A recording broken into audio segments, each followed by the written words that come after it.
कहते हैं गांव की रातें शहर से कहीं ज़्यादा सन्नाटेदार और रहस्यमय होती हैं।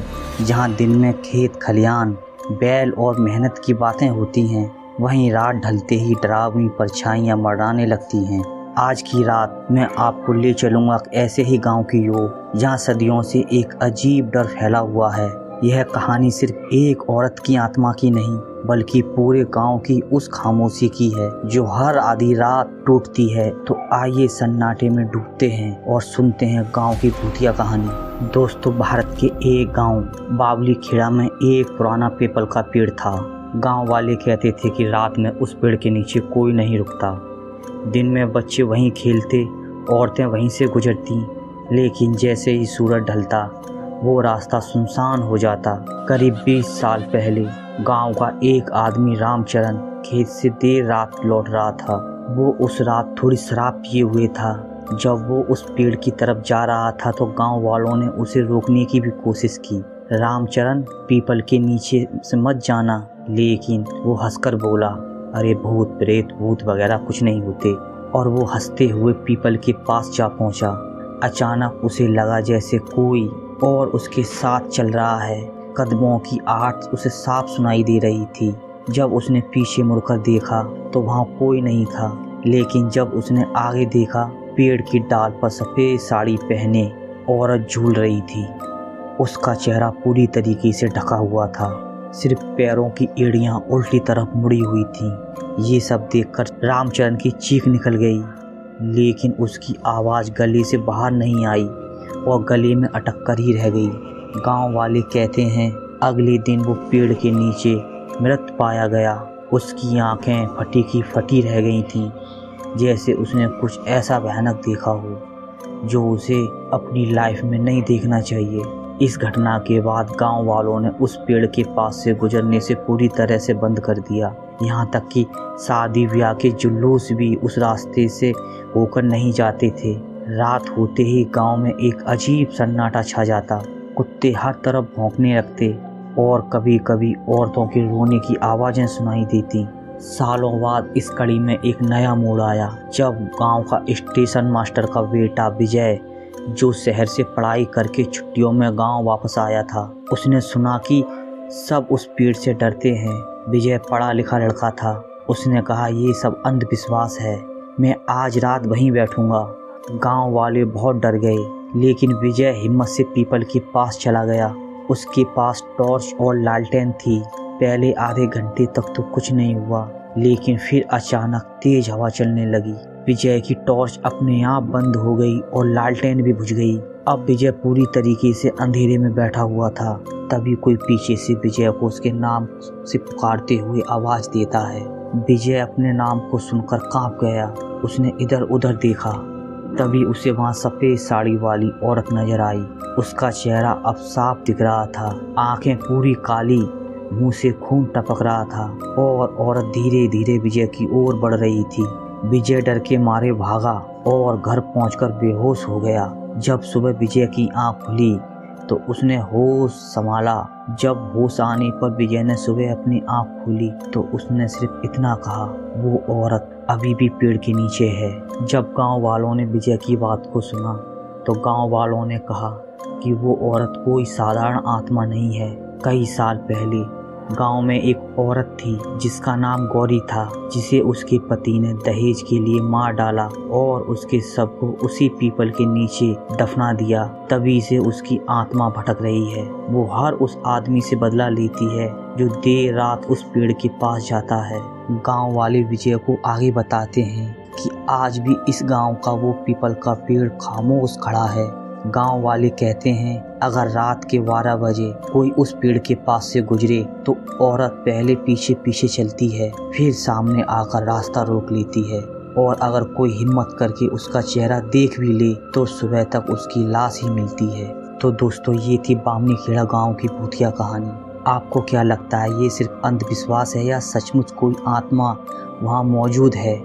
शायद ये राज कभी कोई नहीं जान पाएगा, लेकिन याद रखिए, अगर कभी आप किसी सुनसान गांव से गुजरें और आपको दूर से कोई औरत सफ़ेद साड़ी में दिखे तो पलटकर मत देखिए, क्योंकि वो शायद इंसान ना हो, तो दोस्तों आइए इस कड़ी में अब हम दूसरी कहानी को शुरू करते हैं। अब मैं आपको जो कहानी सुनाने वाला हूँ उस कहानी को मैंने अपने गांव के बुजुर्ग लोगों से सुना था जब मैं बहुत छोटा था, और मेरे बचपन से लेकर अब तक मेरे गांव वाले इस कहानी के बारे में बात करते रहते हैं। आज भी यूपी के एक छोटे से कोने में बसा हरियाली से घिरा हुआ बरुआ गांव के आसपास सिर्फ घना जंगल, पहाड़, टेढ़े मेढ़े रास्ते हैं। ये गांव दिखने में तो बहुत छोटा है, लेकिन इस गांव में सालों से सिर्फ एक ही नियम चला आ रहा है, और उस नियम को आज भी लोग बड़ी श्रद्धा पूर्वक मानते हैं। और वो नियम है कि कभी भी खेत में मांसाहार का सेवन नहीं करना है। गांव में रहने वाले लोगों का कहना है कि इस मिट्टी पर लगा ये एक ऐसा अभिशाप है जो कभी भी खत्म नहीं हुआ। लेकिन जब भी गांव वाले शहर वालों को इस नियम के बारे में बताते हैं तो उन लोगों को यह बस पीढ़ी दर पीढ़ी सुनाई जाने वाली कहानी लगती है, जो कि सिर्फ एक अंधविश्वास है। लेकिन गांव के लोगों को पता था कि ये कोई अंधविश्वास नहीं, इसके पीछे डरावने हादसे हैं जो कुछ गांव वालों के साथ हो चुके हैं। इसी बरुआ गांव में कुछ साल पहले मेरा मामा रामचंद्र रहता था, और तब उसके परिवार में उसके माँ, बाप, बड़ा भाई और वो बस 4 लोग थे।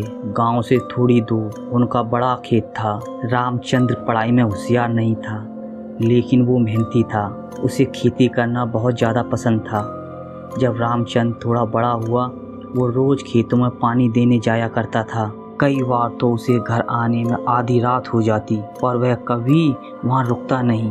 गांव में हर किसी को जैसे वो नियम पता था, वैसे ही उसे भी पता था कि खेत में मांसाहार करना सख्त मना है, और अगर कोई यह नियम तोड़े तो कहते थे कि वहाँ कुछ है जो उसके पीछे पड़ जाता है। रामचंद्र बचपन से ये बातें सुनता आ रहा था, लेकिन उसने इन बातों पर कभी यकीन नहीं किया। फिर भी उसने कभी वो नियम तोड़ा भी नहीं। लेकिन एक दिन ऐसा हुआ कि सुबह हो गई, फिर भी मामा घर पर वापस नहीं आए। घर वालों को लगा कि शायद वह खेत वाले झोपड़े पर ही सो गए होंगे, लेकिन सुबह जब उन्होंने देखा तो रामचंद्र कहीं नहीं था। सबको फिक्र होने लगी, क्योंकि मामा उस वक्त इतना बड़ा नहीं था कि रात भर बाहर रह सके। मामा की माँ बहुत घबरा गईं। उन्होंने मामा के पिता और बड़े भाई से कहा कि जल्दी जाकर देखो। उस वक्त मोबाइल फ़ोन वगैरह कुछ भी नहीं हुआ करते थे। उसके पिताजी और भाई जल्दी जल्दी खेत में पहुँचे। खेत में देखा तो मामा झोंपड़े के पास बेहोश पड़ा हुआ था। घबराकर उन्होंने उसे जगाने की कोशिश की, लेकिन कोई हलचल नहीं थी। इसकी खबर धीरे धीरे पूरे गांव में फैल गई। उसके बाद गांव के और लोगों को भी वहां पर बुलाया गया। बड़ी मुश्किल से रामचंद्र को गाड़ी में डालकर वो अस्पताल लेकर गए। इलाज के बाद थोड़ी ही देर में रामचंद्र मामा को होश आ गया। डॉक्टर ने उसे घर जाने को कहा, लेकिन घर लौटने के बाद मामा कुछ भी बताने को तैयार नहीं था। उसके चेहरे पर डर साफ साफ दिख रहा था। फिर पिताजी ने सबको बाहर भेजा और मामा के सामने बैठे। उन्होंने प्यार से पूछा, रामचंद्र तुझे कहा था ना कि ऐसी गलती कभी मत करना, लेकिन तूने वही किया। मामा थोड़ा हैरान हो गया और बोला, कौन सी गलती बाबा? तब उसके पिताजी ने और सख्त होकर कहा, जब हम तुझे देखने आए थे तो सारे लोग तेरे आसपास खड़े थे, और तभी मेरा ध्यान झोंपड़ी के पास चला गया। वहीं नीचे हड्डियां और बचा कुचा खाना पड़ा था, और तभी मैं समझ गया कि वहाँ कुछ हुआ है। और उनकी बात सुनकर मामा को वो रात याद आ गई। उस रात गांव में हलचल थी। रामचंद्र के दोस्त दीपक का उस दिन जन्मदिन था। गांव में ज़्यादा आबादी नहीं थी, सब एक दूसरे को जानते थे। दीपक एक शहर में रहने वाला लड़का था, लेकिन उन दिनों वो छुट्टियां बिताने के लिए गांव में आ गया था। उसने रामचंद्र से कहा कि वो अपना बर्थडे आज इस गांव में बड़ी धूमधाम से मनाना चाहता है, तो इसीलिए वह गांव के बाहर खेत में ही पार्टी करेंगे, और चिकन मटन का भी सारा इंतजाम वही करेगा। रामचंद्र ने शुरू में मना कर दिया, और उसने साफ कहा कि यहाँ खेतों में मांसाहार करना मना है। अगर घर वालों को इस बारे में पता चल गया तो घर के लोग उसे घर के अंदर घुसने नहीं देंगे। लेकिन दीपक और बाकी दोस्तों ने बहुत जिद की। बहुत मना करने के बाद आखिर रामचंद्र तैयार हो गया। सारे दोस्त उसके खेत पहुंच गए। झोंपड़ी के पास टेबल लगा और फिर पार्टी शुरू हो गई। सबको बहुत ज़्यादा भूख लगी। बढ़िया खाना तैयार था। शुरू में गोपाल ने खाना खाने से बचने की बहुत कोशिश की, लेकिन दोस्तों ने इतना फोर्स किया कि उसने भी थोड़ी शराब पी और सिर्फ रोटी के 2 निवाले खा लिए। लेकिन उसे जरा भी अंदाज़ा नहीं था कि इसके आगे उसके साथ क्या होने वाला है। उसके सारे दोस्त चले गए, लेकिन रामचंद्र वहीं रुक गया, क्योंकि अगर वह घर जाता तो घर वालों को शायद उसके शराब पीने के बारे में पता चल जाता और उसे घर वाले बहुत डांटते। इसीलिए उसने अंधेरे में ही वो सब हड्डियाँ और बचा कुचा सामान वहीं एक गड्ढा करके गाड़ दिया और वो वहीं झोंपड़ी में सो गया। लेकिन रात में अचानक किसी अजीब सी आवाज़ से उसकी नींद खुल गई। काला घना आसमान, दूर हवा में पेड़ सरसराते हुए हिल रहे थे। कुत्तों की हल्की हल्की भौंकने की आवाज़ें आ रही थीं। लेकिन वो रात कुछ अलग थी, कुछ बेचैन करने वाली। हवा में एक अजीब सी ठंडक थी। आसपास कोई भी नज़र नहीं आ रहा था, लेकिन वहाँ कुछ था ज़रूर। अचानक उसे कानों में एक हल्की लेकिन अजीब आवाज़ सुनाई दी। वो आवाज़ उसे साफ सुनाई नहीं दे रही थी। पहले तो उसे लगा कोई रो रहा है, लेकिन बाद में जब उसने गौर से देखा तो उसे लगा कि वो कोई इंसान के रोने की आवाज़ नहीं थी। वो किसी दूसरी दुनिया की आवाज़ थी, जो जानवर और भूत के बीच फंसा हुआ हो। इस तरीके की आवाज़, अजीब से घुर्राने की और मिक्स वॉइस।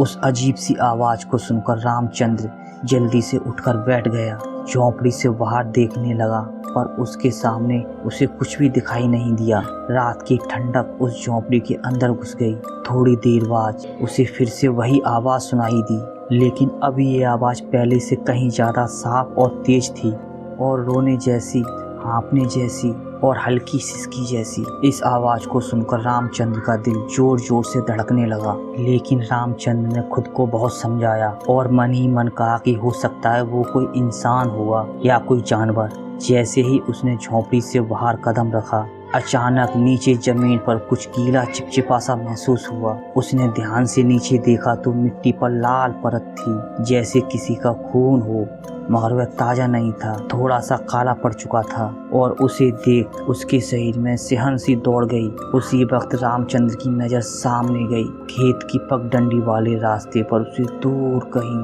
कुछ सरकता हुआ, रेंगता हुआ साया दिखाई दिया। रामचंद्र मामा ने झोंपड़ी के दरवाजे से और थोड़ा दूर जाते हुए ठीक से देखने की कोशिश की और उसके बाद उसके शरीर में खून जैसे जम ही गया। दूर कोई बड़ी सी चीज लंगड़ाती हुई, घसीटती हुई और सिसकती हुई उसकी तरफ बढ़ रही थी। रामचंद्र ने अपनी आंखें मली और फिर से देखा। वो चीज थोड़ी और करीब आ गई थी और उसी पर उसे समझ आ गया कि ये कोई साधारण चीज नहीं है। वो शायद बेहद अजीब था। उसके पूरे जिस्म पर बाल नहीं थे, जैसे उसकी चमड़ी छिल गई हो। लाल सुनहरी खाल, मगर सिर पर उलझे उलझे बाल थे। उसका शरीर लंगड़ा रहा था और हर हरकत पर एक अजीब सी चरचराहट की आवाज़ उसे सुनाई दे रही थी, जैसे कि उसकी हड्डियों की चरमराने की आवाज़ हो। रामचंद्र थोड़ा पीछे खिसका। उसके पैर कांप रहे थे, मगर भागने की हिम्मत नहीं हो रही थी। वो वहीं पर बैठा सुन्न सा हो गया। वो चीज़ धीरे धीरे उसके करीब आ रही थी और अब साफ दिखने लगी थी। उसके चेहरे पर इंसानी आंखें नहीं थीं, गहरी काली, जैसे उनमें से सिर्फ अंधेरा हो और एक खौफनाक मौत का मंजर दिखाई दे रहा हो। रामचंद्र पत्थर बनके उस अजीब चीज को बस देखता रह गया। करीब 5-6 फुट दूर आकर वो चीज एकदम रुक गई और रामचंद्र की आंखों में आंखें डालकर कुछ अजीब तरीके से मुस्कुराने की कोशिश करने लगी, मगर वो हंसी इंसानी नहीं थी। वो कोई हंसी ही नहीं थी, वो कोई खामोश इशारा था, जैसे वो कह रहा हो कि तूने नियम तोड़ा है और अब अंजाम भुगतना होगा। उस अजीब जानवर में से एक ठंडी और एक सड़ी गली सी गंध आ रही थी, खून, मिट्टी और सड़न की मिली जुली बदबू। वो बदबू इतनी तेज थी कि रामचंद्र का दम घुटने लगा था। सीने में अकड़न तेज हो गई और पेट में मरोड़ उठने लगी। जैसे उसके पेट में कुछ हिल रहा हो। उस जानवर ने अपनी लंबी उंगलियां उठाई। उंगलियां नहीं, वो उंगलियां नहीं थी। उंगलियां नहीं, वो उंगलियां नहीं थी, वो हड्डियां थी। इंसान की हड्डियों का ढांचा और उन पर जमी हुई सड़ी गली मांस की परतें। उनमें से कीचड़ जैसा कुछ टपक रहा था और हाथ रामचंद्र की तरफ बढ़ने लगे। और अब उसे समझ आ गया कि अब अगर वह भागा तो यही उसका आखिरी वक्त हो जाएगा। मगर उसका जिस्म हिल नहीं रहा था, मुंह से आवाज तक नहीं निकल रही थी। अगर उसके शरीर में कुछ सबसे ज्यादा तेज था तो उसकी दिल की धड़कन थी। कानों में गूंजता हुआ शोर और सामने से आता हुआ वो मौत का साया।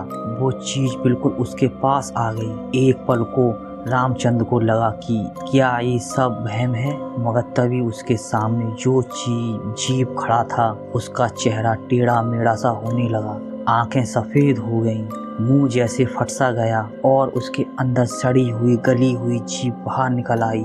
उसी पल रामचंद्र को एहसास हुआ जैसे किसी ने उसे जोर से धक्का दे दिया हो। रामचंद्र जोर से नीचे गिर पड़ा और वहीं बेहोश हो गया। जब उसे होश आया तब वो हॉस्पिटल में था। उस रात उसके पिताजी ने सबको घर से बाहर भेज दिया और खुद चुपचाप रामचंद्र के पास बैठ गए। और तब उन्होंने समझाया कि देख बेटा, गांव के बाहर खेत में कुछ है और यह सबको पता है। तेरा नसीब अच्छा था जो तू बच गया, मगर आगे से ऐसी गलती दोबारा मत करना।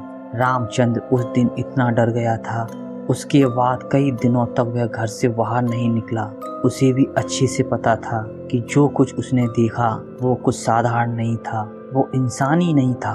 और उस हादसे के बाद मामा ने कभी खेत की तरफ रुख नहीं किया। कुछ साल बाद वो गांव छोड़कर नौकरी के लिए शहर चला गया, लेकिन फिर कभी उसने खेत में कदम तक नहीं रखा। उसे आज भी लगता है कि उस रात वो सिर्फ नसीब से बच गया था, मगर उसे आज भी खेत की तरफ जाने से डर लगता है। उसे ऐसा महसूस होता है कि वह जो कोई चीज़ थी वो अब भी मिट्टी के नीचे कहीं दबी हुई है और फिर से बाहर आने की राह देख रही है। तो दोस्तों, ये थी हमारी दूसरी कहानी। आइए अब चलते हैं अपनी तीसरी कहानी की तरफ। दोस्तों, ये कहानी राम सेवक नाम के एक व्यक्ति की है जो एक गांव में रहता था। उस गांव का नाम नीमबाड़ा था। गांव छोटा है, पुराना और रहस्यमयी। चारों तरफ पहाड़, खेत और उनके बीच में फैला ये छोटा सा गांव। जब विजय की नई नई नौकरी लगी थी तब कंपनी के काम से विजय का नीमबाड़ा जाना हुआ था। तब विजय को अंदाजा भी नहीं था कि उस गांव में विजय को कोई डरावना वाकया देखने को मिलेगा। उन दिनों विजय मुंबई में रहता था। करीब 4-5 साल पहले विजय एक बिल्डर की कंपनी में काम कर रहा था और उसी दौरान एक दिन मार्केटिंग के लिए उसे नीमबाड़ा जाना पड़ा। गांव छोटा था मगर वहां जमीन की प्लॉटिंग चल रही थी। विजय ने सोचा काम भी हो जाएगा और थोड़ा बहुत गांव भी घूम लूंगा। कंपनी ने उस साइट पर एक छोटा सा ऑफिस बना रखा था, पास ही एक दुकान भी थी। काम निपटाने के बाद विजय शाम को उसी दुकान पर चाय पीने चला गया। वहीं पर विजय की मुलाकात उस दुकान पर काम करने वाली एक लड़की से हुई। उसका नाम रागिनी था। वो उसी गाँव की रहने वाली थी, कम बोलने वाली मगर काम में बहुत तेज। धीरे धीरे ऑफिस के काम से विजय का वहां पर आना जाना बढ़ता चला गया। रागिनी से भी दोस्ती हो गई। अब विजय और रागिनी अक्सर दुकान पर बैठते थे और गप्पे लगाते थे। उसने विजय को एक बात बताई जिसे याद करके आज भी विजय की रूह कांप उठती है। रागिनी विजय से कहती है, दादा क्या तुम्हें पता है हमारे गांव के पीछे की तरफ एक कुआं है, लेकिन गांव के लोग उस कुएं से बहुत डरते हैं। मैं उसकी बात सुनकर हंस पड़ा। अरे गांव में कुएं होते ही हैं, इसमें डरने वाली क्या बात है। नहीं, ये कुआं आम नहीं है, गांव के लोग इससे निगलने वाला कुआं कहते हैं। रागिनी के चेहरे पर मैं उस कुएं के प्रति गंभीरता देखकर चुप हो गया। मैं कुछ बोला नहीं मगर दिल में एक अजीब सी जिज्ञासा पैदा हो गई उस कुएं को लेकर। उस गांव का माहौल भी थोड़ा अजीब था। दिन में सब नॉर्मल, मगर जैसे ही शाम ढलती सड़कों पर सन्नाटा छा जाता था। बच्चे बाहर कहीं दिखाई नहीं देते थे और ज्यादातर लोग दरवाजा बंद कर लेते थे। पूरे गांव पर एक अनजानी दहशत छाई रहती। उस शाम रागिनी ने अपने बचपन की कुछ बातें बताना शुरू की। और तब मुझे समझ आया उस गांव की खामोशी तले कितना गहरा अंधेरा छुपा हुआ है। वो मुझे कहानी सुना रही थी जब मैं छठी क्लास में थी। उस साल गांव में डर का साया छा गया था। एक ही महीने में 5 लोगों की मौत हो गई। एक औरत, 2 लड़कियां और 2 लड़के, सबने उसी कुएं में कूदकर जान दे दी। रागनी विजय को बता रही थी और विजय रागनी की बातें बड़े गौर से सुन रहा था। किसी को कुछ समझ नहीं आ रहा था। एक के बाद एक लोग मर रहे थे। पुलिस आई, तहकीकात हुई। किसी ने कहा वो लोग नहाने गए थे और डूबकर मर गए, तो किसी ने कहा कि उनमें से कुछ ने आत्महत्याएं की हैं। मगर गांव वालों को पता था कि असली बात कुछ और ही है। सबको लगता था कि उस कुएं में कुछ तो है जो लोगों को अपनी ओर आकर्षित करता है और कुएं के अंदर खींचकर ले जाता है। रागनी की बात को सुनकर विजय थोड़ा सा डर गया था, तो विजय ने रागनी से पूछा, फिर लोग उस कुएं के पास जाते ही क्यों हैं? रागनी थोड़ा रुकी और फिर अपने चेहरे की तरफ देखते उसने कहा, मुझे नहीं पता, लेकिन मेरे ख्याल से उस कुएं में कुछ तो है जो इंसान को सम्मोहित करता है और जो एक बार वहां चला गया वो कभी वापस लौटकर नहीं आता, या अगर आ भी जाता है तो पहले जैसा नहीं रहता। रागनी की आंखों में नमी थी, फिर भी उसने विजय को एक कहानी सुनाई जिसे सोचकर आज भी विजय की रूह कांप उठती है। रागनी ने कहा कि हमारे पड़ोस में एक गरीब परिवार रहता था। वो दोनों पति पत्नी दूसरों के खेतों में मजदूरी किया करते थे और उनके 2 बच्चे थे। उनमें सबसे बड़ी बहन 10 साल की और एक छोटा भाई 4 साल का था। सीधा साधा गरीब मगर बहुत प्यारा परिवार था उनका। माँ बाप दिन भर खेतों में काम करते और दोनों बच्चे घर में रहते। उनका बस एक ही काम था, वो दोनों दिन भर खेलते कूदते रहते थे। एक दिन दोपहर में दोनों बच्चे गांव के बाकी बच्चों के साथ खेल रहे थे और खेलते खेलते उस लड़की की बॉल दूर कहीं कुएं के पास चली गई। उसे पता नहीं था कि वो किस तरफ जा रहा है, क्योंकि उसकी बॉल सीधे कुएं की तरफ चली गई थी। ये सुनकर विजय के पेट में एक अजीब सी ठंडक सी दौड़ गई। वो छोटा बच्चा बॉल लेने चला गया। उसकी बहन ने देखा कि वो कुएं की तरफ दौड़ रहा है और वो ये सब देखकर वह भी उसके पीछे भागी और उसने देखा कि उसका भाई कुएं के किनारे खड़ा होकर एक टक अंदर पानी में देख रहा था, जैसे कोई उसे बुला रहा हो। उसकी बहन भागी और जोर से उसे पीछे खींच लिया। फिर वहां रुकने की उसकी हिम्मत नहीं हुई। वो अपने भाई पर चिल्लाते हुए उसे घर ले गई। मगर उसके बाद वो बच्चा पूरी तरीके से बदल गया। रागनी कुछ पल तक शांत रही, फिर से उसने आगे बताना शुरू किया। वो बच्चा अचानक खामोश हो गया था। कभी कोई बात नहीं करता, कोई कुछ पूछता तो जवाब नहीं देता था, कोई हाथ भी लगाता तो उसे अच्छा नहीं लगता। उसकी आंखों में एक अजीब सा ठंडापन छा गया था। आवाज भी बड़ों जैसी भारी हो गई थी। उसकी माँ बाप पहले तो उसे डॉक्टर के पास लेकर गए, मगर कुछ फर्क नहीं पड़ा। लेकिन एक रात एक बहुत ही अजीब किस्सा हुआ। रात को सब सो रहे थे, माँ बाप दोनों थके हुए थे, बच्चे भी शांत थे, मगर आधी रात को दरवाजा खटका। माँ की आंख खुली। उसने देखा दरवाजे के पास एक परछाई खड़ी थी, पहले बड़ी और फिर छोटी। ये कैसे मुमकिन है? हाँ, मगर वो हुआ था। रागनी थोड़ी देर चुप रही। उसके चेहरे पर खौफ साफ दिख रहा था। उसकी आवाज कांप रही थी, लेकिन फिर भी वो बोलती रही। उस बच्चे की माँ उठी, दरवाजे की तरफ गई, देखा कि वहाँ उसका छोटा बेटा खड़ा था। वो दौड़कर उसे पकड़ने ही वाली थी कि तभी उसे पीछे से अपने बेटे की आवाज़ आई, माँ माँ। उसने पलटकर देखा तो पाया कि उसका बेटा तो बिस्तर पर उसके पास ही लेटा हुआ है और उसकी आंखें बंद थीं, जैसे वो नींद में बड़बड़ा रहा था। ये सब देखकर माँ का दिमाग एकदम सुन्न रह गया। वो दरवाजे की तरफ पलटी, मगर तब वहाँ पर कोई नहीं था और उस पल उसे दरवाजे के बाहर से एक अजीब सी हंसी सुनाई दी। उसका पूरा बदन कांप गया। वो डरते डरते वापस बिस्तर पर आकर लेट गई। रागनी की आवाज़ अब और धीमी हो और गहरी होती जा रही थी, जैसे उस लम्हे की यादें उसकी आंखों के सामने तैर रही हों। उस दिन के बाद से उस परिवार की जिंदगी ही बदल गई। बच्चा दिन ब दिन अजीब हरकतें करने लगा था। और अजीब सा होता जा रहा था। हमेशा चुपचाप करके किसी अंधेरे कोने में बैठा रहता, आवाज भारी, आंखें लाल, कुछ खाता पीता नहीं था और बाहर खेलने भी नहीं जाता था। और फिर एक दिन ऐसा हुआ कि एक दिन उसने खाना ही नहीं खाया। उसकी माँ ने उसे खाना परोसा, लेकिन वो कोने में चुपचाप बैठा रहा। फिर उसकी माँ उसके पास चली गई, उसके सर पर हाथ फेरने लगी और हाथ फेरते हुए वो बोली, बेटा क्या हुआ तुझे? तू इतना चुपचाप क्यों बैठा है, किसी से बात नहीं करता? उसकी माँ तब भी उसके सर पर हाथ फेर रही थी। अचानक उस बच्चे ने अपनी माँ की कलाई को जोर से पकड़ लिया, इतनी जोर से कि माँ की चीख निकल गई। हैरानी की बात ये थी कि इतना छोटा बच्चा इतनी ताकत से हाथ कैसे दबा सकता है। उसकी पकड़ किसी बड़े इंसान जैसी थी। उसकी माँ चिल्लाई और अपना हाथ छुड़ाने की कोशिश करने लगी। क्या कर रहा है, छोड़ मेरा हाथ। उसने गुस्से में अपनी माँ की तरफ देखा। उसकी आंखें उस अंधेरे में लाल चमक रही थीं। उसके दांत किसी जानवर की तरह किटकिटा रहे थे। उसने झटके से माँ का हाथ छोड़ा और गुस्से में उस पर चिल्लाया, माजा अंगाला, हाथ लावला तू, तेरी हिम्मत कैसे हुई मुझ पर हाथ डालने की?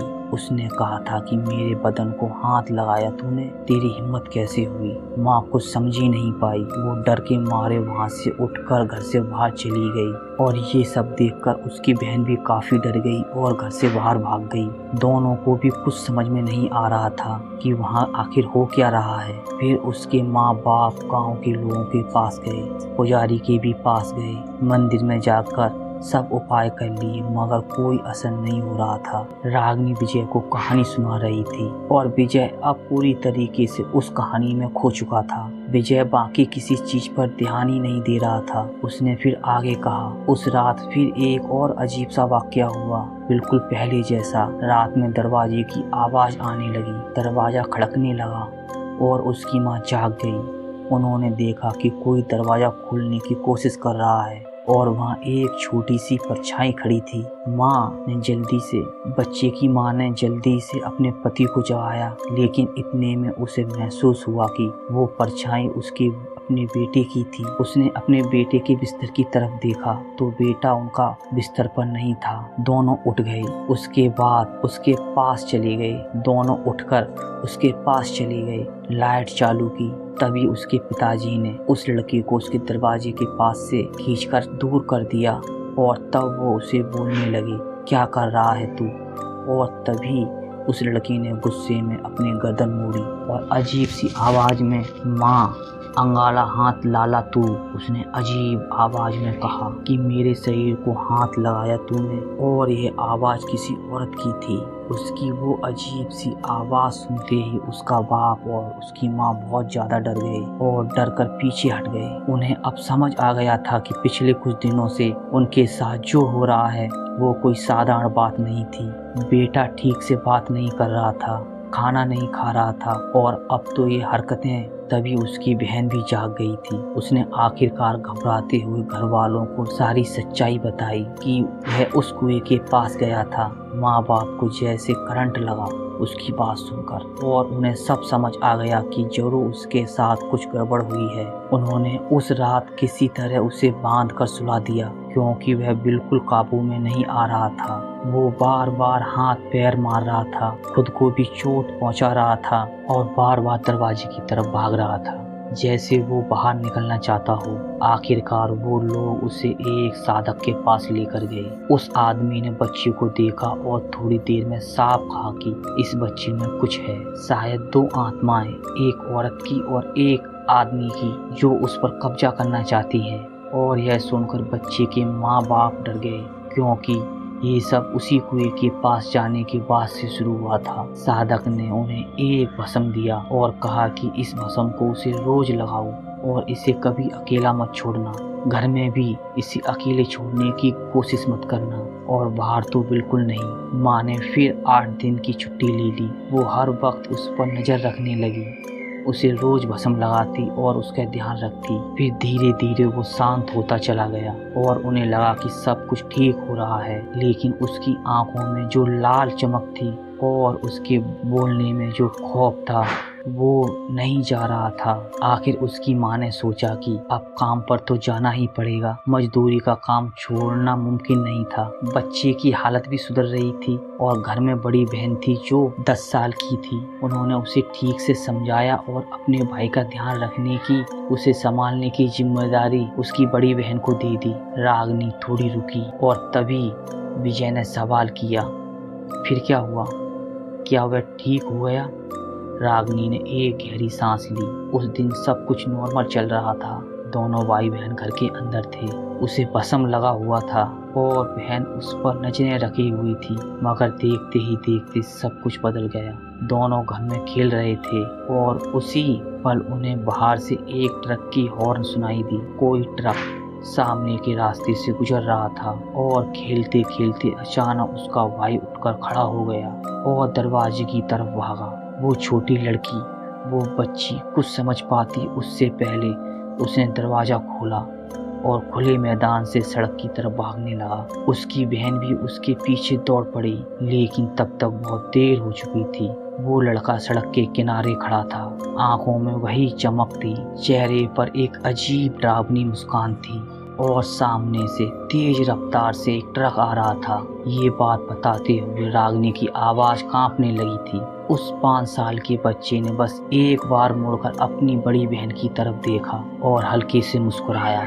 उसकी बहन दूर से ही उस पर चिल्ला रही थी, उसे वापस आने के लिए कह रही थी, लेकिन अगले ही पल उस लड़के ने खुद को उस ट्रक के सामने फेंक दिया। ब्रेक लगा तब तक बहुत देर हो चुकी थी। बच्चा वहीं सड़क पर गाड़ी के नीचे आ चुका था। उसका सारा खून हर तरफ बह रहा था। आवाज इतनी जोर से हुई कि आसपास जो लोग खड़े थे वो भयानक खौफनाक नज़ारे को देखकर चीखने चिल्लाने लगे, पर करने को कुछ भी नहीं बचा था। सब कुछ खत्म हो गया था। फिर लोग कहने लगे उस कुएं ने फिर से एक बलि ले ली। किसी ने कहा कि उस कुएं में कुछ है जो लोगों के जिस्म पर कब्जा करता है, उनकी रूह पर हावी होता है। उस लड़के के माता पिता तक खबर पहुंचाई गई।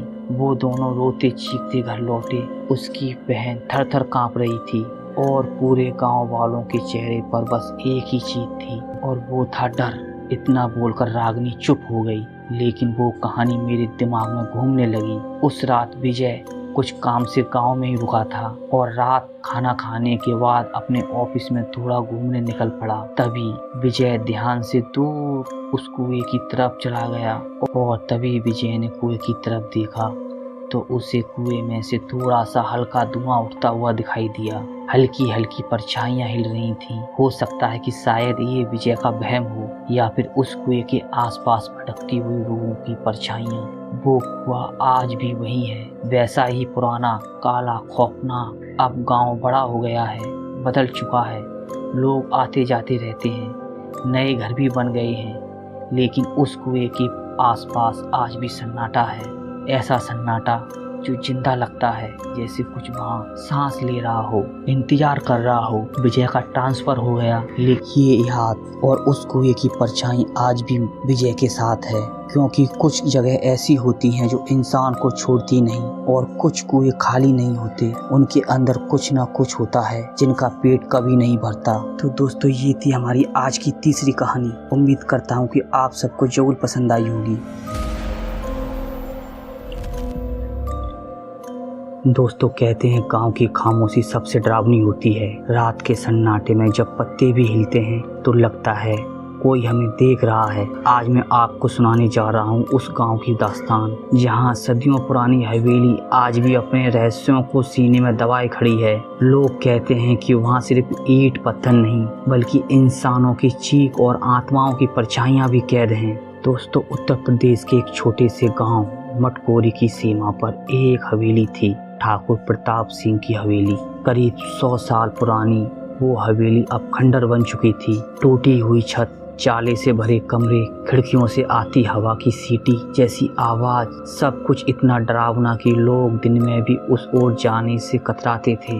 गांव के बुजुर्ग कहते थे कि ठाकुर प्रताप सिंह बेहद क्रूर आदमी था। उसकी हवेली में नौकरानियों की रहस्यमय मौतें हुई थीं। कहते हैं कई औरतें उस हवेली से चीखते चिल्लाते बाहर आईं, लेकिन कभी बच नहीं पाईं। गांव वालों का मानना था कि ठाकुर की हवेली में एक स्त्री की आत्मा कैद है जो रात के अंधेरे में लोगों को अपनी ओर खींच लेती है। और इसी कहानी से 3 दोस्तों का किस्सा जुड़ा हुआ है। कई साल पहले इस गांव में 3 दोस्त रहते थे, राघव, सुरेश और अर्जुन।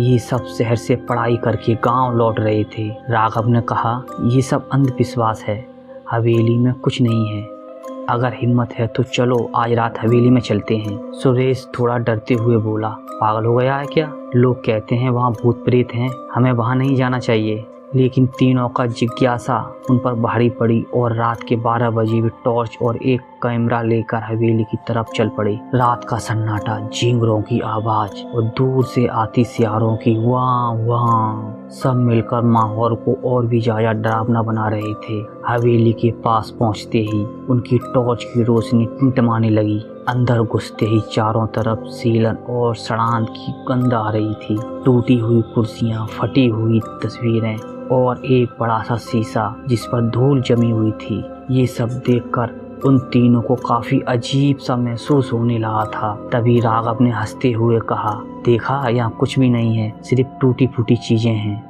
लेकिन तभी शीशे में से उन्होंने कुछ देखा। एक औरत सफेद साड़ी में बिखरे बालों के साथ खड़ी थी और वो औरत शीशे में थी, लेकिन सामने असलियत में कोई नहीं था। सुरेश ने कांपते हुए कहा, चलो चलो यहाँ से, ये ठीक नहीं है। तभी अचानक हवेली का दरवाजा अपने आप जोर से बंद हो गया। बाहर जाने का रास्ता पूरी तरीके से ब्लॉक था। तीनों डर के मारे इधर उधर भागने लगे। तभी ऊपर की मंजिल से पायलों की आवाजें उन तीनों को सुनाई देने लगी। छन छन छन एक औरत की हंसी गूंजने लगी। तुम्हें लगा यहाँ कुछ नहीं है? राघव ने टॉर्च ऊपर की। वहाँ वही औरत खड़ी थी। उसका चेहरा खून से लथपथ था, आंखें लाल अंगारों की तरह चमक रही थीं। अर्जुन किसी तरह भागते भागते हवेली के तल में पहुंचा। वहाँ उसे पुराने दस्तावेज मिले। उनमें लिखा था, ठाकुर प्रताप सिंह ने अपनी ही एक नौकरानी गौरी को जिंदा दीवार में चुनवा दिया था, क्योंकि उसने ठाकुर की ज्यादतियों का विरोध किया। गौरी की आत्मा आज भी वहीं भटक रही थी और जो भी हवेली में जाता वो उसे अपनी मौत का साथी बना लेती। इसके बाद अचानक सुरेश की चीख हवेली में गूंज उठी। जब राघव और अर्जुन दौड़े तो देखा सुरेश की गर्दन पर किसी अदृश्य हाथ ने निशान छोड़ दिए थे और उस पर काफी ज्यादा खरोंचें आई हुई। अब दोनों बुरी तरह घबरा चुके थे। दरवाजा खुला और जैसे किसी ने उन्हें धक्का देकर बाहर फेंक दिया हो। वे दोनों किसी तरह भागकर गांव पहुंचे। अगले दिन जब लोगों ने हवेली देखी तो अंदर की दीवार पर ताजा खून के निशान थे और वही पायल पड़ी थी। गांव वालों ने कहा, गौरी अब भी हवेली में है और हर साल किसी न किसी की आत्मा वहाँ कैद हो जाती है। तो दोस्तों, ये थी मटकोरी गांव की हवेली की दास्तान। शायद हवेली अब भी वहाँ खड़ी है, किसी अगले शिकार का इंतजार करती हुई। अगली बार जब आप किसी पुरानी वीरान इमारत से गुजरें तो याद रखना, हर जगह खाली नहीं होती, कभी कभी वहाँ कोई आपको घूर रहा होता है। दोस्तों, अब हम अपनी अगली कहानी को शुरू करते हैं। इस कहानी का नाम है भटकता हुआ साया। ये जो किस्सा मैं सुनाने जा रहा हूँ ये मेरे दोस्तों के घर में हुआ एक खौफनाक वाकया है। मध्य प्रदेश में आज भी कई ऐसे गांव हैं जहाँ दूसरे शहर जैसे भीड़ भाड़ का नामो निशान तक नहीं है। ऐसा ही एक गांव है घोड़ेपाड़ा। हरियाली से भरा हुआ, पूरा गन्ने के खेतों से घिरा हुआ और पहाड़ियों के बीच छुपा हुआ एक बिल्कुल शांत इलाका। और इसी गांव में मेरे बचपन का दोस्त दिनेश रहता था। दिनेश का घर गांव का सबसे बड़ा और रईस घर था। उसके पिताजी रामदास गांव के सबसे बड़े किसानों में से एक थे। बड़े बड़े खेत, पोल्ट्री फार्म, बैलगाड़ी, पैसा, इज्जत सब कुछ था उनके पास। दिनेश की माँ का नाम मंजुला था। मैं उन्हें काकी बुलाता था। वो बहुत सीधी सादी मेहनती औरत थी जो अपने पति का खेती बाड़ी में पूरा साथ देती थी। घोड़ेपाड़ा की सबसे बड़ी खासियत थी वहाँ की आबो हवा, मिट्टी और खेत। दिनेश के घर में सब कुछ ठीक ठाक चल रहा था, लेकिन अचानक एक अजीब वाकया हुआ और उनका पूरा परिवार एक अजीब सी मुसीबत में फंस गया। एक इतवार की शाम दिनेश का मुझे फ़ोन आया। अरे भाई, माँ की हालत बहुत ख़राब है, समझ में नहीं आ रहा कि उनके साथ क्या हो रहा है। डॉक्टर को भी दिखाया लेकिन कोई फ़ायदा नहीं हुआ। क्या तुम गांव आ सकते हो? उसकी आवाज़ में डर साफ झलक रहा था। तो मैंने उससे पूछा, उन्हें क्या हो रहा है, बता तो सही। तो उसने बस इतना कहा, तुम खुद गांव आकर देख लेना। मुझे तो वास्तुशास्त्र की थोड़ी बहुत जानकारी थी और शायद उसी वजह से उसे यह लग रहा था कि मैं उसकी कोई मदद कर सकता हूँ। उसके अगले ही दिन मैं गाड़ी लेकर उसके गांव पहुँच गया। जैसे ही मैंने घर में कदम रखा, मुझे घर का माहौल बहुत भारी भारी सा लगा। ऐसा लग रहा था जैसे कोई बुरा साया उसके घर में मौजूद है। हर तरफ एक अजीब सा अंधेरा फैला हुआ था। मंजुला काकी पलंग पर पड़ी हुई थी। चेहरा बिल्कुल पीला था, आंखों में जैसे जान ही नहीं थी और पूरे बदन पर अजीब सी खुजली के निशान और धब्बे थे। उन्हें इतनी खुजली आ रही थी कि जगह जगह उनकी चमड़ी तक निकल गई थी। उनके कमरे में बैठते ही एक अजीब सी सड़ी हुई बदबू आने लगी, जैसे किसी सड़ी हुई लाश की बदबू हो। उन्हें रोशनी भी बर्दाश्त नहीं हो रही थी और इसीलिए खिड़कियों पर मोटे मोटे पर्दे लगे हुए थे। मैंने तब दिनेश की तरफ देखा, उसकी भी आंखें सूजी हुई थी। घर में आसपास के लोग उनके हालचाल देखने के लिए आ रहे थे, लेकिन किसी के पास कोई जवाब नहीं था। तब दिनेश ने मुझे बताया कि शुरुआत तो बस सर्दी जुकाम से हुई थी। हमें लगा कि मामूली बात होगी। गांव के डॉक्टर को दिखाया, उसने दवा दी, लेकिन फिर भी कुछ ही दिनों में उसकी माँ के शरीर पर खुजली होने लगी। पहले सोचा कि खेत में कोई जहरीला पौधा होगा जिससे ये एलर्जी हो गई होगी, लेकिन धीरे धीरे चमड़ी ही उतरने लगी। हम और डर गए। फिर बड़े हॉस्पिटल में लेकर गए, बहुत सारे टेस्ट करवाए। वहाँ के डॉक्टर बोले कि कोई रेयर स्किन डिसीज है, लेकिन क्या है ये उन्हें भी नहीं पता था। थोड़े इलाज के बाद उसकी हालत थोड़ी बहुत ठीक हो गई और इसीलिए हम वापस गांव आ गए। लेकिन जैसे ही गांव लौटे, अगले ही दिन ये सब फिर से शुरू हो गया। बुखार, थकावट और बदन पर भयानक खुजली और फिर वही लाल लाल धब्बे और उनके शरीर की चमड़ी ही गलने लगी। और अब कुछ समझ में भी नहीं आ रहा कि ये सब चल क्या रहा है।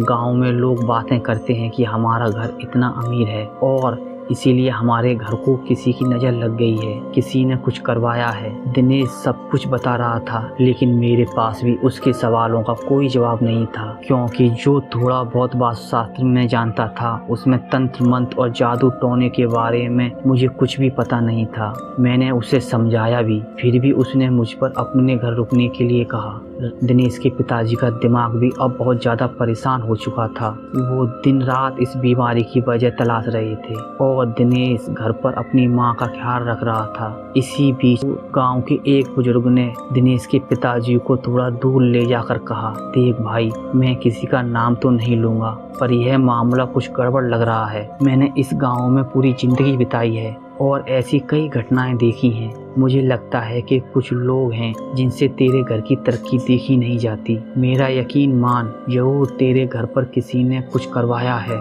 दिनेश के पिताजी उसकी बात सुनकर सोच में पड़ गए। तब उस गांव के बुजुर्ग ने सीधी सीधी बात कही, देख, जो करना है जल्दी कर, वरना तेरी बीवी हाथ से चली जाएगी। अगर चाहिए तो बाहर से कोई जानकार आदमी बुला ले। अब दिनेश के पिताजी ने ठान लिया कि जो भी करना है जल्दी करना है। अब तक वो बस इलाज ढूंढ रहे थे, लेकिन अब उनके घर पर किसने क्या किया है इसका पता लगाने में लग गए। अगले ही दिन मैं और दिनेश के पिताजी वहीं पर एक पास वाले गाँव हनुमंत चले गए। वहाँ एक तजुर्बेकार ओझा रहता था, नाम था केशव। केशव देखने में बिल्कुल आम इंसान था, लेकिन दूर दूर से लोग अपनी मुश्किलों को लेकर उसी के पास आते थे। सबका कहना था कि उसके हाथ में कुछ बात है, उसे बुरी ताकतें महसूस हो जाती हैं। दिनेश के पिताजी ने उन्हें पूरा किस्सा सुनाया। केशव ने उनकी बात को बड़े ध्यान से सुना और कुछ देर सोचा, फिर अपनी आंखें बंद करके कुछ महसूस करने की कोशिश की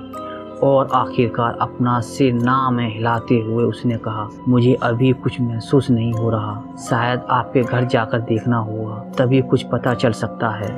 तब दिनेश के पिताजी उसके सामने हाथ जोड़कर बोलने लगे, आपको जो करना है जल्दी करो, वरना मेरी बीबी मर जाएगी। और उसके अगले ही दिन केशव उनके घर चले गए। उसके हाथ में एक थैली थी, उसमें एक नारियल, काली धूप के छोटे छोटे गोले और कुछ अजीब सी दवा जैसी चीज थी। घर में घुसते ही उसने एक चक्री लगा दी।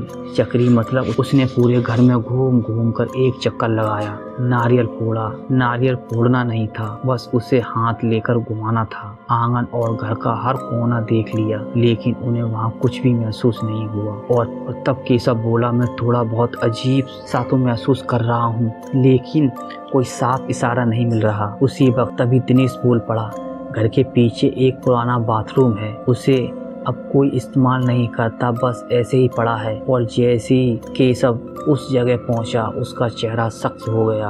उसने वहां जमीन पर नारियल रखा और नारियल अपने आप हिलने लगा। फिर उसने वहां काले धूप के गोले रख दिए और वो धूप अचानक से जल उठी। और तब उसने हमारी तरफ देखकर कहा, तुम्हारे पीछे जो कुछ पड़ा है वो यहीं पर है। वहाँ से उठते हुए केशव ने दिनेश के पिताजी से कहा, 2 मजदूर बुलाइए, यहाँ पर खुदाई करनी पड़ेगी। कुछ ही देर में दिनेश के पिताजी गांव से 2 मजदूरों को बुलाकर लाते हैं और उस जगह की खुदाई करवाना शुरू कर देते हैं। शुरू में सिर्फ पत्थर और मिट्टी निकलती है, उसके बाद गीली मिट्टी और आखिर में एक बड़ा सा प्लास्टिक गोला हाथ लगा हुआ। केशव ने वह गोला बाहर निकाला, पास ही एक जमी पर रखा और उसे खोलकर देखा। अंदर काले कपड़े में लिपटी हुई एक सफेद कपड़े की गुड़िया थी, जो पूरी तरह बालों में उलझी हुई थी। उस गुड़िया के जिस्म पर छोटी छोटी सुइयां चुभाई गई थीं। उसके माथे पर काला सिंदूर था। पास में एक नींबू रखा था जो कि सड़ चुका था और उसमें कुछ राख भी थे, और उन सब में से एक अजीब सी सड़ी हुई बदबू आ रही थी। ये सब देखकर उसके रोंगटे खड़े हो गए। मैं भी हैरान रह गया। केशव उस गुड़िया को लकड़ी से उठाते हुए बोला, जैसे जैसे ये गुड़िया सड़ रही है, ठीक वैसे ही तुम्हारी पत्नी का शरीर भी सड़ रहा है। आखिरकार वो गुड़िया बाहर निकाली गई और घर से दूर ले जाकर एक वीरान जगह पर उसे रख दिया गया। थोड़ी ही देर में घर का माहौल कुछ हल्का सा लगने लगा, लेकिन घर के हर आदमी के चेहरे पर डर और घबराहट साफ नजर आ रही थी। लेकिन अब जो यह गुड़िया वाला मामला सामने आया, उसकी वजह से दिनेश के पिताजी को बहुत गुस्सा आ गया। उनके दिमाग में बहुत सारे सवाल घूमने लगे कि आखिर ऐसा करने वाला कौन हो सकता है, कौन है जो उनका बुरा चाहता है और उनके पीछे क्यों पड़ा है। केशव उस गुड़िया को घूरते हुए गहरी नज़र से देखने लगा और फिर वो बोला, ये गुड़िया सारे यहाँ पहले नहीं थी, किसी ने पिछले कुछ महीनों में किसी रात आकर यहाँ गाड़ दी है, और यह काम गांव का ही कोई जानकार आदमी कर सकता है, कोई बाहर वाला नहीं। और यह सुनते ही दिनेश के पिताजी को बहुत गुस्सा आ गया और गुस्से में वे बोल पड़े, लेकिन कौन हो सकता है। तब केशव कुछ देर चुप रहा और कुछ देर बाद सोचकर बोला, इसका जवाब फौरन नहीं मिलेगा, लेकिन एक बात ध्यान में रखना, जब तक यह गुड़िया जलाई नहीं जाती तब तक तुम लोग चैन से नहीं रह सकते। और अगर पता करना है कि यह सब किसने किया तो तुम्हें थोड़ा सब्र रखना पड़ेगा। मेरे पास कुछ इशारे हैं, लेकिन सीधे नाम लेना सही नहीं हुआ, पर इतना पक्का है कि ये सब करने वाला तुम्हारे अपने ही खानदान में से कोई है। दिनेश के पिताजी ने चुपचाप उनकी बातें सुनी। उस रात केशव ने घर के पीछे एक खेत में खास जगह पर पूजा की। वो पूजा ऐसी थी कि हम सबके रोंगटे खड़े हो गए। धूप, अगरबत्ती, काले धागे, नारियल, नींबू और मंत्र। उस रात मैं भी वहाँ मौजूद था। गांव की हवा जैसे रुक सी गई थी। गुड़िया को हम सबके बीच में लाकर रख दिया गया और जलते वक्त उसके अंदर से एक अजीब सड़ी हुई सी बदबू निकल रही थी। और सबसे डरावनी बात ये थी, और जैसे ही गुड़िया जलने लगी, वहाँ दूर घर में मंजुला काकी का बदन भी अकड़ने लगा। वो जमीन पर गिरकर तड़पने लगी और उस वक्त उनके मुंह से भी अजीब अजीब आवाजें आ रही थी और हम सब डरे हुए थे कि मंजुला काकी को कुछ कहीं को हो ना जाए। आखिर में केशव ने एक काला धागा और अपने पास रखा पानी मंजुला काकी को दे दिया और फिर वो बोले, यह नर्मदा नदी का पानी है, इसे अपने बदन पर छिड़को और अगले 3 दिन तक घर से बाहर मत निकलना, कहीं भी आना जाना नहीं। बाहर वाला कोई भी तुम्हें कुछ खाने को दे तो उसे मत खाना। अगले 3 दिनों तक तुम्हें बहुत सतर्क रहना होगा। दूसरे दिन गांव में एक बात फैल गई कि मुख ने घर में तांत्रिक पूजा करवाई है। दिनेश के पिताजी के दिमाग में अब सबकी चिंगारी जल चुकी थी। उनका बड़ा घर था, 2 भाई, बड़ा परिवार, खेती बाड़ी, पैसा, इज्जत, सब कुछ था।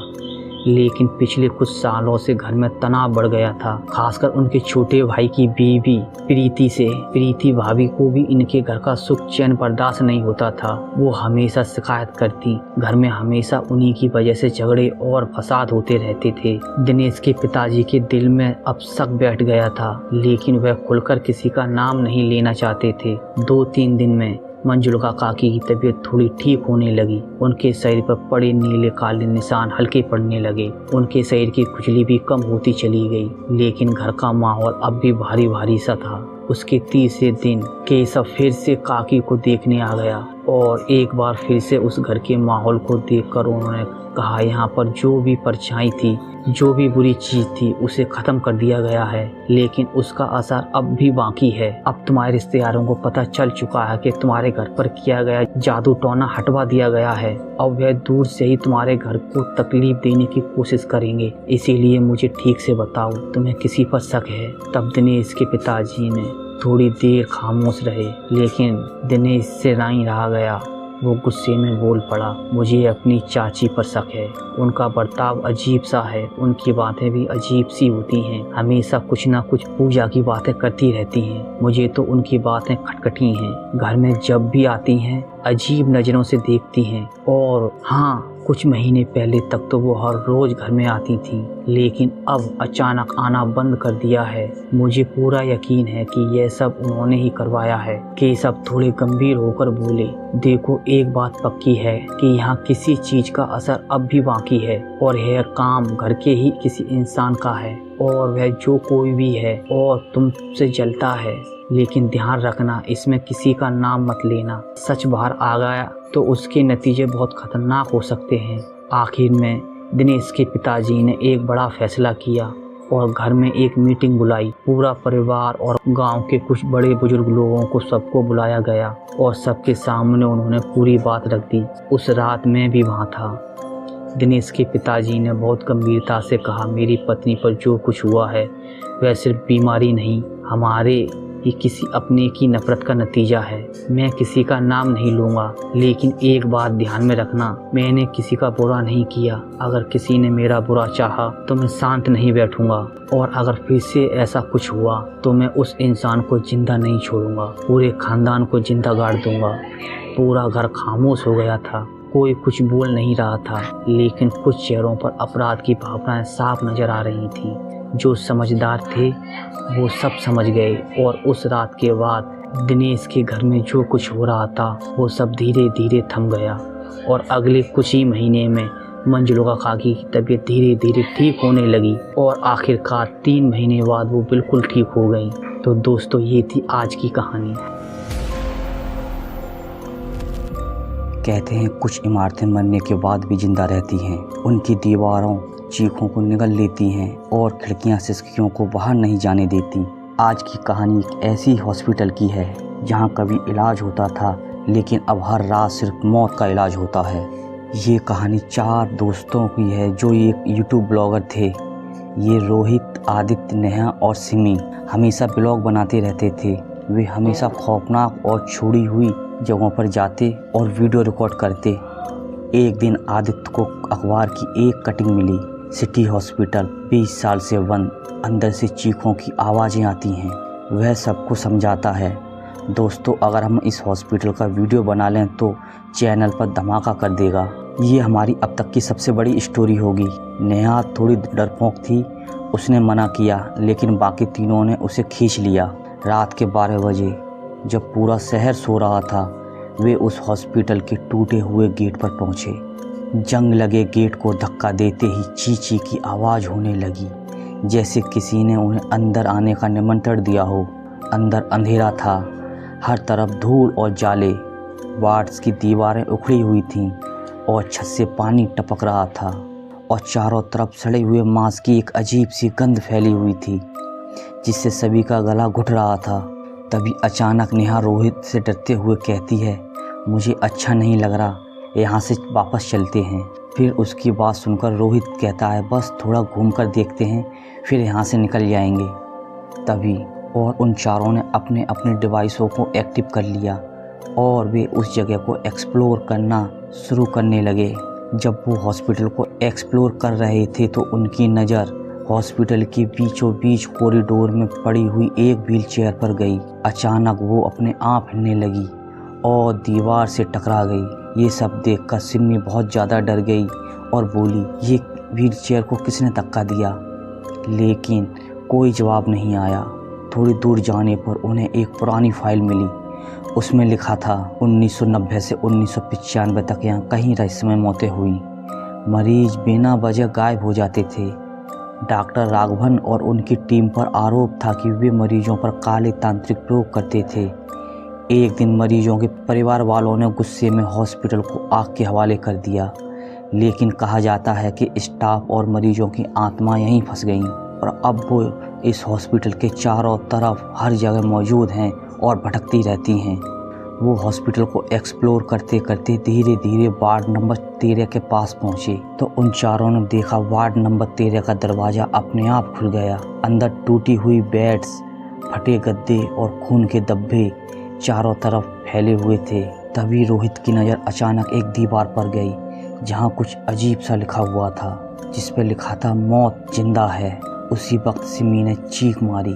उसने देखा एक नर्स सफ़ेद कपड़े में खून में सने इंजेक्शन लिए खड़ी थी, लेकिन जैसे ही टॉर्च की रोशनी पड़ी वो अचानक से वहाँ से गायब हो गई। जैसे जैसे समय बीतता जा रहा था वैसे वैसे अब हॉस्पिटल उनके साथ खेलना शुरू कर रहा था और अब ये हॉस्पिटल में खेल खेल कर तोड़ने लगा था।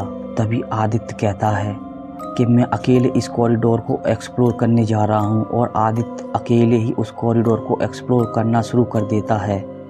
अचानक उसे किसी की आवाज़ अपने कानों में सुनाई देती है, डॉक्टर मुझे मत काटो, डॉक्टर मुझे मत काटो।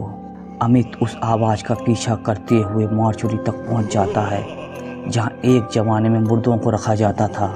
जब वो अंदर जाकर देखता है तो उसकी रूह कांप जाती है। वो मॉर्चुरी में देखता है कि एक फ्रिज है जिसका दरवाज़ा खुला हुआ है और उसमें से एक जला हुआ शव बाहर निकलकर उसकी तरफ रेंगते हुए आ रहा है। ये सब देखने के बाद आदित्य के पसीने छूटने लगते हैं। उधर नेहा हॉस्पिटल को एक्सप्लोर करते करते आईसीयू वार्ड में पहुंच गई थी, जहां वो देखती है कि आईसीयू में रखे हुए मॉनिटर अपने आप ऑन हो गए और बीप बीप की ध्वनि बजने लगी। उसने शीशे में देखा कि कोई मरीज बेड पर बैठा हुआ है और उसकी आंखें सफ़ेद हैं। नेहा धीरे धीरे उस शीशे के पास जाती है और उस मरीज को देखने की कोशिश करती है, लेकिन सबसे ज़्यादा डर तो तब हुआ जब उस मरीज ने शीशे से बाहर निकलकर नेहा का हाथ पकड़ लिया। उधर सिमी नर्सिंग स्टेशन पर फाइलों को देख रही होती है। तभी अचानक पीछे से उसे किसी के फुसफुसाहट की आवाज़ सुनाई देती है, तुम्हारा नंबर भी आ गया है। जब वो इस तरह की आवाज़ सुनती है तो उसने पीछे मुड़कर तुरंत देखने की कोशिश की तो वहाँ पर एक नर्स खड़ी थी, लेकिन उनके चेहरे सिलाई से बंद थे। उधर रोहित अकेले ऑपरेशन थिएटर तक पहुँच जाता है। वहाँ ऑपरेशन टेबल पर एक आदमी बंधा हुआ था जो चीख रहा था। धीरे धीरे रोहित हिम्मत जुटाता है और उस आदमी के पास जाकर उसका चेहरा देखने की कोशिश करता है तो देखकर रोहित के पैरों की तले ज़मीन खिसक जाती है, क्योंकि वहाँ खुद रोहित ही बंधा हुआ था और चीख रहा था। रोहित अपने आप को इस हालत में देखकर बहुत ही घबरा जाता है और वहाँ से तुरंत बाहर निकलने की सोचता है। वे चारों अपनी अपनी जगह से अपनी जान बचाने के लिए भागने लगते हैं और वो फिर से चारों एक जगह बाहर आकर मिल जाते हैं, लेकिन तब तक गेट बंद हो चुका था। सभी कॉरिडोर में सैकड़ों मरीज दिखाई देने लगे थे। पूरा हॉस्पिटल अब मरीजों से भर चुका था। लाशें इधर उधर घूम रही थीं। नर्सें लोगों का इलाज कर रही थीं, लेकिन उन नर्सों और पेशेंटों की आंखें पूरी तरीके से खाली थीं। शरीर पर सिर्फ टाँके और खून बह रहा था। अब वो चारों ओर से घिर चुके थे। आदित्य को सबसे तभी अचानक से एक हॉस्पिटल का बॉडीगार्ड बाहर निकल कर आता है। वो दिखने में 6-7 फुट लंबा था। उसके हाथों में डंडे थे। चाँद फटी हुई थी, मुंह से खून निकल रहा था। वो तुरंत आकर सबसे पहले आदित्य को पकड़ लेता है। जैसे ही वो आदित्य को पकड़ता है उसकी चीख गूंजती है और फिर वो गायब हो गया। अब चारों में से सिर्फ 3 दोस्त बचे हुए थे। वे बचे हुए तीनों भागते हुए ऑपरेशन थिएटर में घुस गए। जब वे ऑपरेशन थिएटर में पहुंचे तो उन्होंने वहां एक डॉक्टर को देखा। जब वो डॉक्टर के पास पहुंचे तो वो डॉक्टर की शक्ल देखकर बहुत ही डर जाते हैं, क्योंकि वो डॉक्टर कोई और नहीं, डॉक्टर राघवन की आत्मा ही थी। चेहरा जला हुआ, हाथों में खून से सना चाकू। डॉक्टर डरावनी आवाज़ में कहता है, ये हॉस्पिटल अब मेरा है और हर नया इंसान मेरी बलि है। तभी अचानक लाइटें झपकने लगती हैं। टेबल पर आदित्य की लाश पड़ी हुई थी, लेकिन उसकी आंखें अब भी हिल रही थीं। नेहा डरकर भागी, लेकिन दरवाजे पर नर्स खड़ी हुई थी, जिसने नेहा को सुई चुभो दी और वो तड़पते तड़पते गिर गई। अब सिर्फ रोहित और सिमी बचे थे। अब वो दोनों खिड़की तोड़कर बाहर भागने की कोशिश करने लगे। उन दोनों ने खिड़की तोड़ने की काफ़ी कोशिश की, लेकिन कांच में उनका अक्स दिखाई दिया। वे चौंक गए, क्योंकि दोनों सफ़ेद गाउन पहने हुए थे, आंखों पर टाँके लगे हुए थे। असल में उनकी आत्मा पहले ही मर चुकी थी। उनकी बॉडीज स्ट्रेचर पर पड़ी थी। धीरे धीरे उनके शरीर धुएं बदलने लगे और हॉस्पिटल की दीवार पर लिख गया, 2 नए मरीज एडमिट हो चुके हैं। तो दोस्तों, कभी कभी जगह मरती नहीं है, वे जिंदा रहती हैं। सिटी हॉस्पिटल आज भी वहीं खड़ा है, बाहर से खामोश, लेकिन अंदर से हर रात नई सर्जरी होती है। तो अगर कभी रात को वहाँ से गुजरें और किसी मॉनिटर की बीप सुनाई दे तो समझ लीजिए अगला नंबर आपका है। तो दोस्तों, ये था हमारा आज का वीडियो। उम्मीद करता हूँ आज की आपको हमारी कहानियाँ सभी पसंद आई होंगी। आप हमें कमेंट करके बताइए आज की वीडियो में से आपको सबसे ज़्यादा हमारी कौन सी कहानी पसंद आई। और हाँ, अगर वीडियो अच्छा लगा हो तो वीडियो को लाइक और चैनल को सब्सक्राइब करना ना भूलें, क्योंकि हम अपने चैनल पर ऐसी मिस्टीरियस और रहस्यमय भूतिया घटनाओं की वीडियो हमेशा लाते रहते हैं। तो फिर मिलते हैं अपने अगले वीडियो में एक नई कहानी और रहस्य के साथ। तब तक के लिए बाय बाय।